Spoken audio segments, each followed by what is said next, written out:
This has to do with marriage. One of my great concerns with the student body and graduates of Asbury is your approach to marriage. What's my problem with your approach to marriage? Too many of them end up in divorce. Way too many marriages that are birthed here end up in divorce.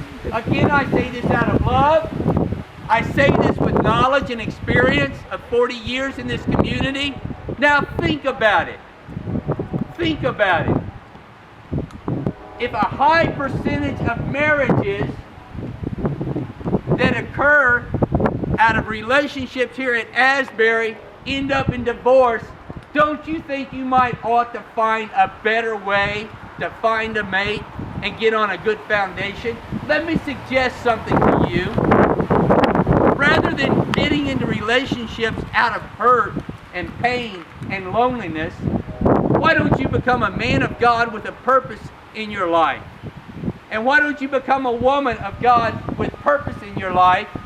And then rather than looking around for somebody to love you, allow God to lead you to somebody, no matter what they look like, no matter how cool they are, no matter how you think they might look on your arm, but allow God to put you with a man or woman who can complement your ministry, and let the center of your marriage be God and His glory rather than your little need to be healed or loved or whatever.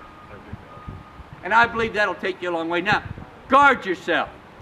Guard yourself. If you're hurt and lonely and in pain, you find somebody who knows God and let them bring you to a place of healing in Jesus Christ. And don't you dare let some woman fill the place that God wants to fill. And don't you dare let a man fill the place that God wants to fill. Because if you do, someday it will break down and you will find yourself part of that statistic. Some of you need to break up with the person you've hooked up with because it's out of your own hurt and pain. And it's not because you're a man that can lead her or a woman that can complement him, and you all can be what God's called you to be. That's some of the best advice you'll get that can save your life. That can save your life for Christ if you'll do that.